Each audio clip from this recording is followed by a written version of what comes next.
देख रहे हैं आमने सामने नूरुल आरफीन के साथ।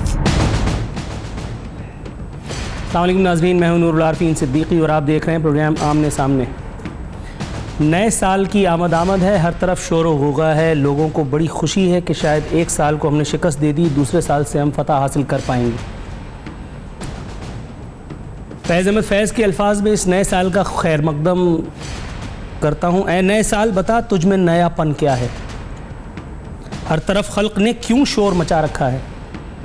रोशनी दिन की वही, तारों भरी रात वही, आज हमको नज़र आती है हर एक बात वही।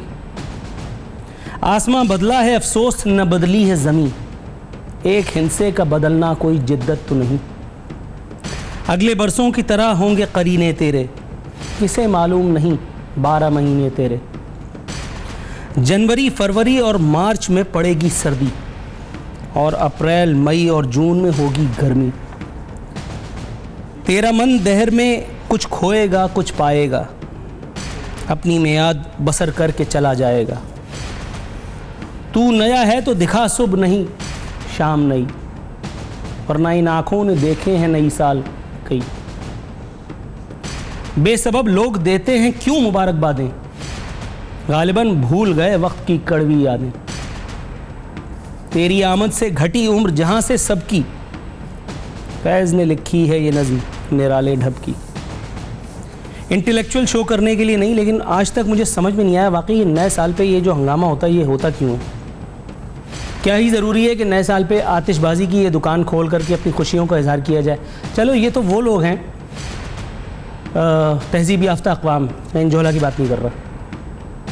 तहज़ीब याफ्ता अक़वाम की बात अगर की जाए तो चलो वो समझ में आता है कि उन्होंने वो शायद इंसानी सहूलतों की या इंसानियत की अपने तौर पर वो मेराज हासिल कर लिए, जहाँ उनके लिए ज़िंदगी कोई बार कोई बोझ नहीं है।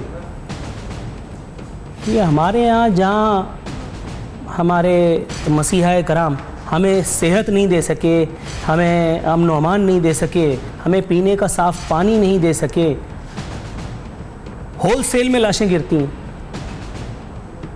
कोई आदमी घर के बंद दरवाज़ों के पीछे महफूज नहीं है। 70 साल हो चुके हैं पाकिस्तान को हासिल हुए। वज़ीर दाखिला चेंज होते हैं, वज़ीर आज़म चेंज होते हैं, प्रेसिडेंट्स चेंज होते हैं, हुकूमतें चेंज होती हैं, सियासी जमातें वही रहती हैं, आवाम की किस्मत चेंज नहीं होती। लेकिन शाबाश है इस आवाम को भी, शाबाश कह रहा हूँ इन्वर्टेड कॉमास में, कि बार बार धोखा खाने के बाद बार बार अपने एतमाद का वोट देते हैं हुकूमतों को, बार बार जमहूरियतों के और आमरीतों के खेल में ख़ुद को मुलव्वस करते हैं और बार बार फरेब खाते हैं।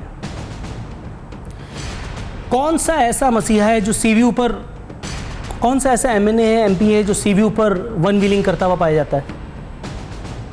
ये सब मेरे और आप जैसे ही लोग होते हैं, इनको अगली सुबह अगर ऑफिस से देर हो जाए तो 500 रुपये काट लिए जाते हैं उनके।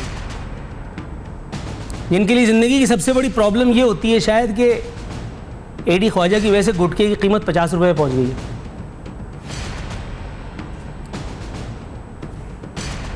नए साल का जश्न मना रहे हैं।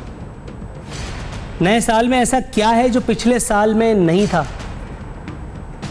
नए साल में क्या क़िताल नहीं हो पाएगा? क़िताल नहीं होगा। इस नौजवान को ज़िंदगी की कौन सी ऐसी राहत मिली, मुझे ये नज़र नहीं आ रहा। इसके वालिद साहब ने इसको कौन सी ऐसी नेमत दे दी है, और उसके बावजूद एक ड्रामा होता है हर साल पुलिस को और कानून नाफिज करने वाले इदारों को पेट्रोल जलाया जाता है और उनको वहाँ खड़ा किया जाता है सीवीयू पर। इधर इधर वो लोगों की तलाशी लेते हैं, उनसे थोड़ा सा नजराना वसूल करते हैं, थोड़ा सा मेहनताना वसूल करते हैं, खुद अपनी ड्यूटियाँ लगवाई जाती हैं पुलिस वालों की तरफ से। इतना तो मैं जानता हूँ, दैट्स फॉर श्योर, कि उनकी ड्यूटी सीवीयू पर इस तरह के इंतजामात, इन्वर्टेड कॉमास में इंतजामात पे लग जाए, बंदोबस्त पे जिसे कहते हैं। उनको पता है कि सारा साल में जितनी मुशक्क़त मेहनत लोगों की जेब काटने में वो करते हैं, वहाँ खुद ब खुद सब मिल जाता है। एक ऐसी कौम जिसे इक़्तिसादी बदहाली का शिकार कहा जाए तो गलत नहीं होगा, क्या उसे ये सब तमाशा ज़ेब देता है? एक ऐसा मुआशरा जहाँ लाकानूनियत अपनी इंतहा पर है। अभी कल लाकानूनियत का एक आला तरीन मुजाहरा हमने देखा। मैं अपने तौर पर उसे लाकानूनियत नहीं कह रहा, मेरा ख्याल है आप भी इस बात से इत्तेफाक तो करेंगे। हमारे यहाँ हर अमीर को यह हक़ हासिल है कि वो किसी गरीब की गर्दन दबा दे। अमीर का बेटा गरीब की ज़िंदगी का चिराग गुल कर दे। ये भी एक अमीर था, अब्दुल मजीद अचकज़ई। ये अगर नए साल का जश्न मनाता है, इस पे जेब देता है ये, क्योंकि इसने पाकिस्तान को और हुकूमतों को अपनी जेब में रखा हुआ है। ये उस वक्त भी शराब के नशे में था, ये आज रात को भी शराब के नशे में होगा। पूरे पाकिस्तान में आज रात को शराब जितनी महंगी होती है उतनी कभी भी नहीं होती। ये जो इसका जुलूस निकाल रहे हैं खैर मकदमी, ये इसलिए कि तूने एक गरीब इस रूए ज़मीन से कम कर दिया मेरे भाई। ये देखिए फूलों की माला, जैसे ही ये कलकत्ता पे, दिल्ली पे पाकिस्तान का झंडा लगा के और उसको पाकिस्तान की टेरिटरी में शामिल करा के लाया है। इसके बाद दूसरा एजाज़ देना चाहिए शाहरुख जतोई को, जिसने इस निज़ाम को उरियां कर दिया दुनिया के सामने। वो कौम जिसने इन, मैं अभी क्या जुमला को इस्तेमाल करूं, जिसने इन लोगों को आज़ाद होते देखा है, वही आज सीवीयू पर पहुंच करके बगले बजा रही है। और हमारी सिंध हुकूमत का कारनामा देखिए, मैं तो कहता हूं इन लोगों की नज़र उतारनी चाहिए। इन्होंने हातिम ताई की कब्र और पेट दोनों पर लात मारते हुए परवाना दे दिया कि जी do whatever you want to. सिर्फ आपको हवाई फायरिंग करने की इजाज़त नहीं होगी, ढोल टपाका करने की इजाज़त नहीं होगी। और मैं देखता हूं कि आज कौन रोकता है इन लोगों को। सिंध हुकूमत, पाकिस्तान हुकूमत, CIA, KGB, रॉ, मोसाद, कोई रोक नहीं सकता इन लोगों को आज। इसलिए कि आप जिसको रोकेंगे वो किसी न किसी फिरौन का बेटा, भांजा, भाई या भतीजा होगा। एक फ़ोन कराएगा, पूरा थाना सस्पेंड। सीवीयू पे कौन जाएगा आज वहाँ ये सब करने के लिए? कौन इतना फारिग है? मेरे पास तो कभी ज़िंदगी में इतना टाइम नहीं था। चलो मैं एक मुर्दा साहब का मालिक हूँ, मैं ज़रा सुस्त मिजाज आदमी हूँ, मैं लोगों से इख्तिलात करते हुए या उनसे घुलते मिलते हुए मुझे कोफ्त होती है। बाकी कौन ऐसा है कि जो जा करके यहाँ अपना वक्त बर्बाद करना चाहेगा? किसे कल अपने बच्चों को स्कूल लेके नहीं जाना, किसे कल ड्यूटी पे टाइम पे नहीं पहुंचना।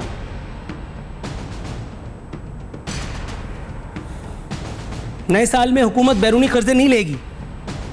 नए साल में हमारे सियासतदान बैरूनी जो शहरियतें लिए हुए हैं अपने बच्चों के लिए, क्या वो सब वापस कर दी जाएंगी? नए साल में इसहाक डार से आप पूछ सकेंगे कि भाई तूने ये सब कुछ क्यों किया जो किया था? अजीब ड्रामा है, अजीब ड्रामा है। शाम से मैं टीवी देख रहा हूँ तो बहुत सारे एंकर हजरात ये बता रहे हैं कि साल 2018 में ये हुआ और साल 2018 में हम ये एक्सपेक्ट कर रहे हैं। सियासतदानों की साउंड बाइट्स चल रही हैं कि जो बता रहे हैं कि हम इस साल ये अचीव कर लेंगे, इस साल ये अचीव कर लेंगे। उनसे पहले ये तो पूछो कि जो अचीव नहीं किया उसकी जिम्मेदारी किस पे भाई? 8 बजे और 10 बजे के टाइम स्लॉट पे मिठाई बेच के निकल गए, वो तो चलो ठीक है, वो तो अल्लाह और तुम्हारा मामला है, तुम्हें पूछ लेगा अल्लाह ने। वरना तुमने ऐसा कौन सा अमल किया था कि जिसमें अल्लाह ताला ने तुम्हें एक आम आदमी से अलग कर दिया, परे कर दिया? तुम्हें एंकर बना दिया, किसी को प्रोड्यूसर बना दिया, किसी को कैमरामैन बना दिया, किसी को चपरासी बनाया, किसी को गेटकीपर बना दिया। जितना बड़ा सर उतना बड़ा दर्द sir. Great power means great responsibility. क्या आपने अपनी जिम्मेदारी को पूरा किया? किसने अपनी जिम्मेदारियों को पूरा किया? हुकूमतों ने, मीडिया ने, हमारे लॉ मेकर्स ने? कौन सा ऐसा कानून असेंबलियों ने पास किया है इस पिछले 5 साल में जिसके ऊपर कहा जाए कि पाकिस्तान ने तोप चला दिए? कोई ऐसा कानून नहीं बनने दिया गया जिससे आवाम का फायदा होता हो। आप नून लीग से पूछिए, उसके अपने अलग मसाइल हैं। तुम आसमां की बुलंदियों से लौट आना, मुझे जमीन के मसाइल पे बात करनी है। सियासतदानों से आप बात करें, अजीब अजीब बातें करते हैं। बलूचिस्तान को कह दिया सुबाई खुद मुख्तारी, अब आदमी शक्ल देख रहा है, खाने को रोटी नहीं है, घर में बीवी बच्चे रो रहे हैं, ये कह रहे हैं सुबाई खुद मुख्तारी। चाटूं उसका। जब अपोजिशन में होते हैं तो अवाम के हुकूक का रोनर होते हैं, और जब हुकूमतों में आ जाते हैं तो वही सारी बातें कर रहे होते हैं जो पिछली वाली हुकूमतें कर रही थी। आज ख्वाजा आसिफ साहब को याद आया कि अमेरिका से दोस्ती जो है वो घाटे का सौदा है। इससे पहले वाले वज़ीर दाखिला को नहीं पता था, वज़ीर खारजा को? अमेरिका से दोस्ती मैंने या मेरे कैमरामैन ने तो नहीं की, या मेरे अजदाद ने तो कभी भी नहीं की। हमने तो अमेरिका का अलिफ भी कभी नहीं देखा भाई। और जो हरकतें, मुझे नहीं लगता कि हम कराची जवार कभी जाएंगे। ये तो इन्हीं सब मेहरबानों का है कि कोई दुबई में, और आज की रात बहुत सारे लोग तो दुबई में भी होंगे, जाहिर है कि अभी कोई मुझे बता रहा था कि दुबई में 3 लाख पाकिस्तानी पहुंचे हैं। वो कौन है? वो कोई फैक्ट्री का वर्कर है? वो कोई मेहनत मजदूरी करके जाने वाला है? वो सब वही है ना कि जो अपने पैसे की बेहतरीन तौर पर असराफ करने के लिए वहाँ गए। और दुबई में जाके क्या वो कुरान खानी की महफिलों में बैठेंगे आज रात को? सीवीयू पे यहाँ कुरान खानी होगी, चाहिए पड़ जाएंगे लोगों के इज्तिमा में। साने मॉडल टाउन के मुतासरीन की इसाले सवाब होगा। यही सब शोर छिछोरपन होगा ना जो वहाँ हो रहा है। वहाँ ज़रा लेवल बड़ा हो जाएगा। यहाँ ये बेचारा 10 रुपये वाला आदमी ये सब छिछोरपन कर रहा है, वहाँ मेरा ख्याल है कि लाखों करोड़ों रुपए वाला आदमी ये सब कर रहा होगा। सैफ अंदाज़े बयां रंग बदल लेता है, वरना दुनिया में कोई नई बात नहीं। जहालत का लेवल शायद थोड़ा बहुत आगे पीछे होगा, जहालत मगर दोनों जगह कॉमन है। सोचने की बात है, क्या नए साल में पाकिस्तान और पाकिस्तानी क्या आलमी तौर पर जो हमारी जगहसाई हो रही है उससे महफूज हो सकते हैं? कौन सा ऐसा मुल्क है, कौन सी ऐसी जगह है जहां पे पाकिस्तानी पासपोर्ट की या पाकिस्तानियों की इज्जत होती है? अजीब सा सवाल है वैसे। पाकिस्तानियों की तो पाकिस्तान में इज्जत नहीं तो बाहर कैसे होगी? यहाँ तो हमें हुकूमतें लाइन में लगा के जूते लगा रही होती हैं। कभी हमें CNG की लाइन में लगाया होता है, कभी हमें दूध दही की लाइनों में लगाया होता है, कभी हम टैंकर माफिया से लड़ रहे होते हैं, और बहुत ज़्यादा अगर ख़राब हो गया मामला तो हम एंकर माफिया से भी डरते हैं। इसके बारे में बात कोई नहीं करता, लेकिन ये सिर्फ वही बात कर सकता है जो पागल हो, और मेरे पास तो बाकायदा सर्टिफिकेट है, इसी में बात कर रहा हूँ। इससे पहले कि जज्बातियत का ये सिलसिला आगे बढ़े ख़तरनाक हदूद में, यहाँ एक ब्रेक की नवीद सुना दी गई है। ब्रेक के बाद वापस आएंगे तो गुफ्तगू इस सिलसिले को मज़ीद आगे बढ़ाएंगे।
प्रोग्राम के दूसरे हिस्से में खैर मकदम करता हूँ आपका। यहाँ हम बात करेंगे आज़ादी का जश्न, बल्कि बेसरोपा आज़ादी का जश्न, न्यू ईयर नाइट का जश्न मनाने वालों के अलावा उन लोगों से जिनका ज़मीर अभी थोड़ा सा बाकी है, जिनके अंदर सोचने समझने की, अपने आप से सवाल पूछने की कुछ सलाहियतें अभी बाकी हैं, ज़िंदगी की रमक अभी है।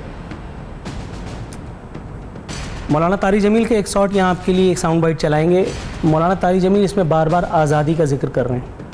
अगर आज़ादी को न्यू ईयर से रिप्लेस कर दिया जाए वर्ड, ज़रा सुनिए और उसके बाद फिर अपनी गुफ्तगू को आगे बढ़ाते हैं। ये ज़मीन तो सजदों के लिए थी, ये शराब खानों के लिए तो नहीं थी। ये ज़मीन तो मस्जिद के लिए थी, ये नाच गाने के लिए तो नहीं थी। तुम 14 अगस्त नाच के मनाते हो, तुम 14 अगस्त गा के मनाते हो।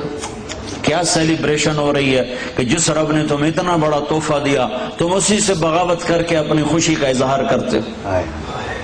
इतने अंधे और दीवाने हो कि अल्लाह की नेमतों का शुक्र नाशुक्री से अदा करते हो कि 14 अगस्त मनाई जा रही, गाने गाए जा रहे, लड़कियां नाच रही हैं, 14 अगस्त मनाया जा रहा है। लानत है ऐसी आजादी पर, माफ कर दे, कि जिसमें अल्लाह ही नाराज हो।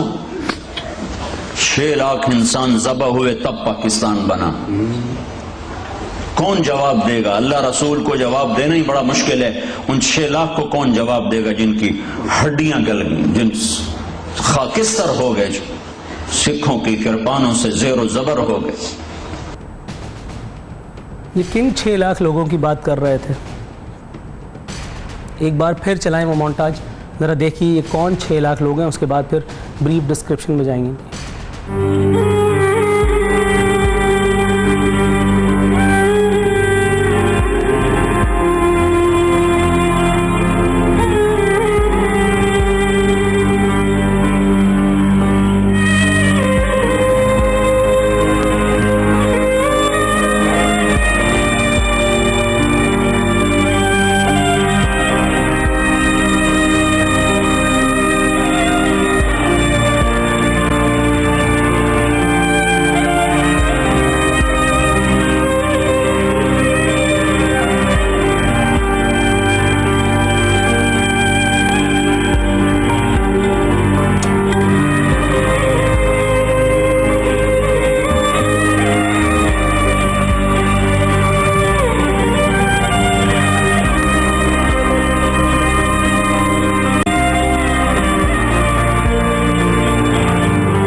ये उन 6 लाख लोगों की बात हो रही थी जिनको अभी आपने फर्दन फर्दन अपनी टेलीविज़न स्क्रीन पर देखा, जो जिस वक्त इंडिया के मुख्तलिफ़ स्टेशन से किसी बैलगाड़ी में, किसी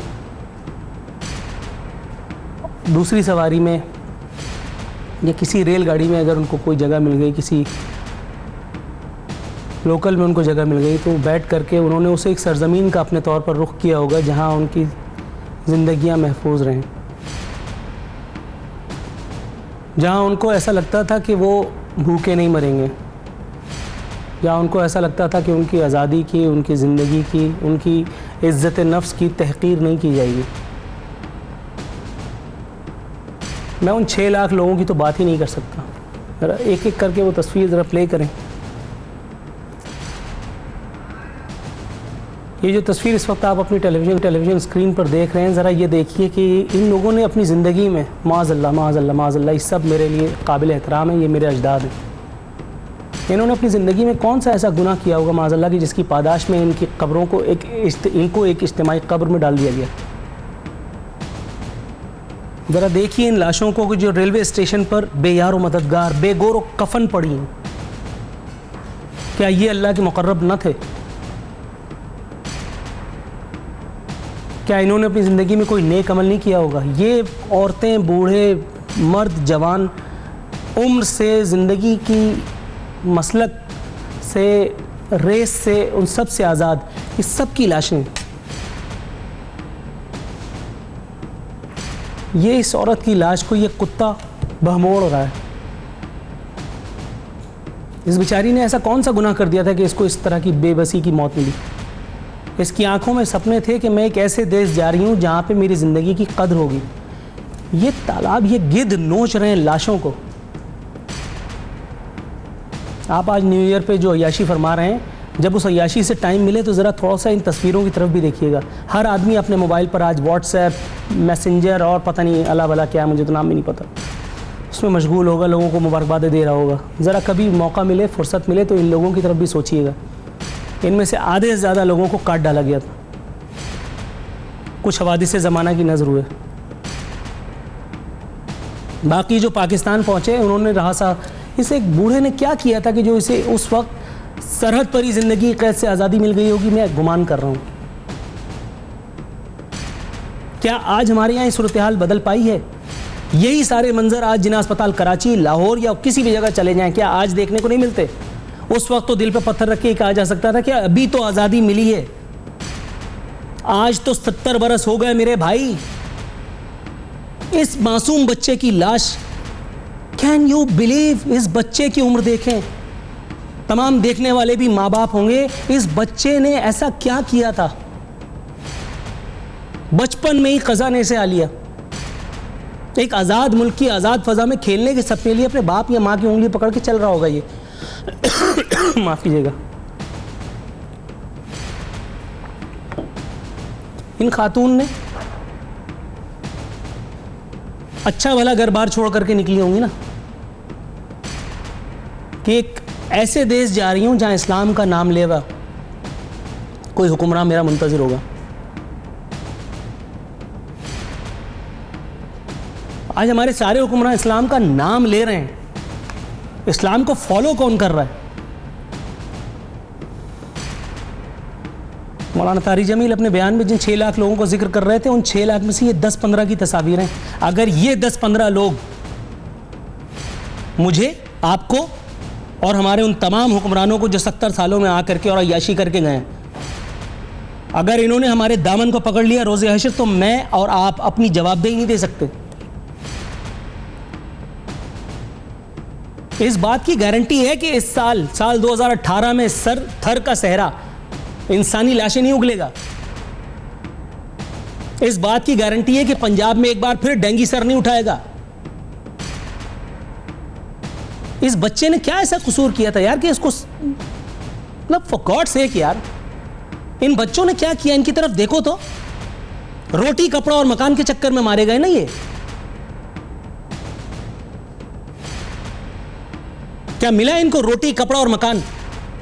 वो खुशहाल पंजाब के नारे लगाने वाले, खादिम आला कहलाने वाले, उनके अपने घरों में तो डेंगू से क्या कज़ा भी शायद क्या मैं जुमला कहूँ, इनकी जिंदगियां इतनी कीमती हैं कि इनको हजारों पुलिस वाले मिलकर के गार्ड करते हैं।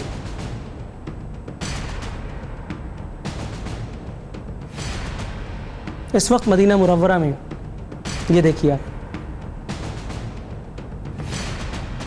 हैरान होता हूं मैं कि खाने खुदा रोज़ा रसूल आप आंखें किस तरह चार करते हैं यार। आप हाथ उठाते हैं तो आपको एहसास नहीं होता आपकी रैयत यहां भूखी मर रही है, नंगी है, उनको जिंदगी की बेसिक नेसेसिटीज मुयस्सर नहीं है, और आप खादिम आला के खादिम आला हैं। आप गए सेटिंग करने के लिए, कौन नहीं जानता। सऊदीया वाले हर एक पे तो मेहरबानी नहीं करते, मुझे क्यों नहीं बुलाते।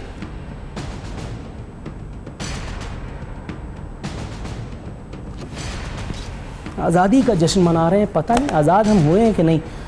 यहाँ लीजिए एक मुख्तसर सा वक्फा, वक्फे के तो एक और मौजू पर किसी नए मेहमान के साथ गुफ्तगू के सिलसिले को आगे बढ़ाएंगे।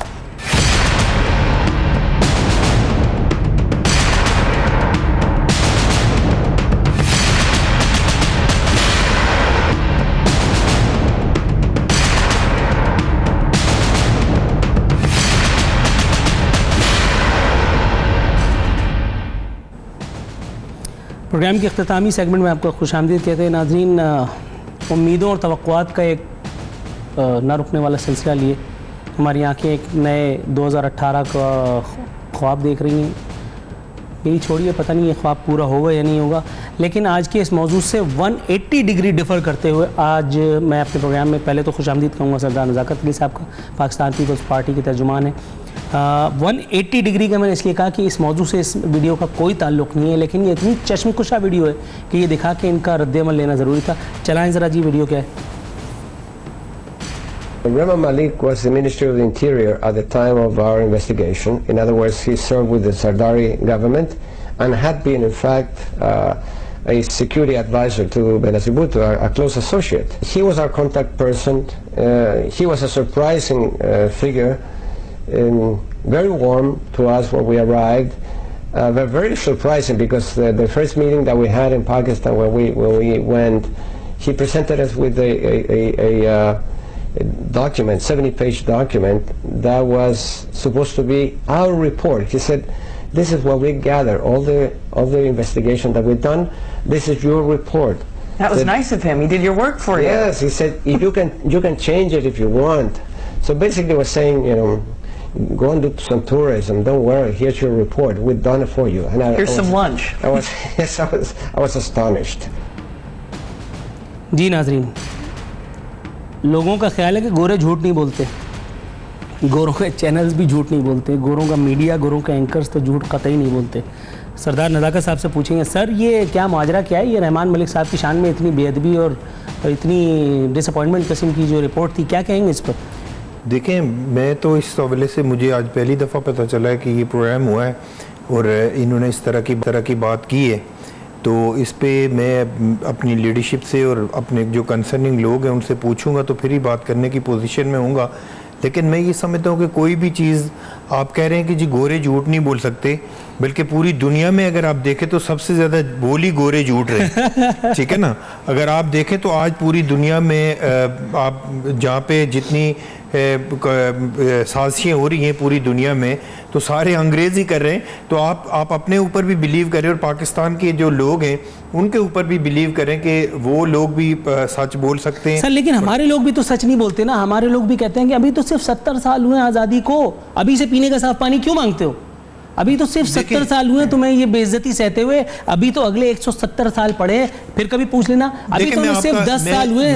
मैं आपका इंट्रो सुन रहा था, आपने बड़ा ज़बरदस्त इंट्रो दिया है। लेकिन मेरे भाई, अगर आप पूरे पाकिस्तान का सारा मलबा उठा के पाकिस्तान के पॉलिटिशियंस के ऊपर लाद देंगे, या तो पाकिस्तान की तमाम चीजों की प्राइम रिस्पांसिबिलिटी, सर मैंने मीडिया को भी कोसा है। मैं ये कह रहा हूं कि पाकिस्तान के अंदर हर एक आदमी रिस्पांसिबल है। फिर आप उन लोगों के ऊपर भी रिस्पांसिबिलिटी फिक्स करें जो पाकिस्तान के अंदर सबसे ज्यादा इक्तदार में रहे, वो जनरल जिया का दौर हो, जनरल परवेज मुशर्रफ का हो, जनरल अयूब खान साहब का हो, सबकी रिस्पांसिबिलिटी होनी चाहिए। ये नहीं है कि पाकिस्तान के अंदर एक तबके को ज़ाहिर है आप उसके लिए एक सॉफ्ट कॉर्नर है, पाकिस्तान के पॉलिटिशियन ज़ाहिर है आप लोगों के सामने बोल नहीं सकते, से, तो आप जो मर्जी उनके लिए बोल दें। लेकिन मैं कहता हूं कि पाकिस्तान के अंदर तमाम लोगों को इस चीज़ की जिम्मेदारी लेनी चाहिए कि पाकिस्तान को हमें लेके जाना चाहिए, कैसे लेके जाना है। और आज के दिन हमें ये तजदीद ऐद करना चाहिए कि जो पाकिस्तान के अंदर खूबियाँ खामियाँ हैं, चाहे प्रोविंस के अंदर हैं या वफाक के अंदर हैं, हमें उन लोगों उन सारी चीज़ों को ख़त्म करके आगे जाना चाहिए। मलिक अहमद खान साहब मुस्लिम लीग नून से इनका ताल्लुक़ है, हमारे साथ मौजूद है। मलिक साहब अस्सलाम वालेकुम। मलिक साहब आपको मेरी आवाज़ आ रही है? जी आ रही है मुझे आपकी आवाज़। अच्छा सर, ये मुझे बताइए, साल 2018 की आमद है, कुछ खुशफहम लोग ये सोच रहे हैं कि साल 2018 पाकिस्तानी अवाम की बुनियादी ज़िंदगियों में किसी किस्म की तब्दीली का पेशखेमा साबित होगा। सर ये मुझे बताएंगे कि तब्दीली का ये जो ब्रीफ केस है, शहबाज शरीफ साहब लेकर के आएंगे ये तब्दीली, या कहीं इंटरनली ये तब्दीली आने वाली है? देखें, हम तो जो तब्दीली शहबाज शरीफ साहब की क़यादत में है वो डिमॉन्स्ट्रेट कर रहे हैं। आप आके देख लें, कराची से निकले लाहौर हैं और फ़र्क देखें। और ये मैं भी आपकी तरह मैं भी ये दुआ करता हूँ और उम्मीद करता हूँ कि 2018 स्टेबिलिटी का साल हो, तरक्की का साल हो, बेहतरी आए इसी मुल्क की हर लिहाज से, पॉलिटिकल, इकोनॉमिक सारी सिचुएशन जो है वो बेहतर होनी चाहिए। कोई ये धरने वरने खत्म होने चाहिए, अनरेस्ट खत्म होना चाहिए। सर धरने तो खत्म होने चाहिए, लेकिन करने भी तो शुरू होने चाहिए ना। ये 70 सालों में आवाम को सेहत नहीं मिल सकी, पीने का साफ पानी नहीं मिल सका। जब हम बात करते हैं पीपल्स पार्टी की तो वो आपकी तरफ इशारा कर देते हैं, जब आपसे पूछते हैं तो आप जनरल ज़िया की तरफ इशारा कर देते हैं। देखिए नूरुल आरिफीन, हम तो कोई इशारा भाई नहीं करते किसी की तरफ भी। हम तो कहते हैं कि कुछ टेंजिबल चीजें देखी जा सकती हैं जिन पर बात करने के लिए कुछ खास फैक्ट्स एंड फिगर्स पर बात की जा सकती है। उसमें अगर आप एक जेनेरिक पिक्चर देंगे, जेनेरिक पिक्चर में तो आप किसी नतीजे पे नहीं पहुंचेंगे। बिल्कुल पीपल्स पार्टी ने भी कुछ अच्छा किया होगा सिंध में, अगर अच्छा किया है तो हम तारीफ करेंगे उसकी जो उन्होंने की है।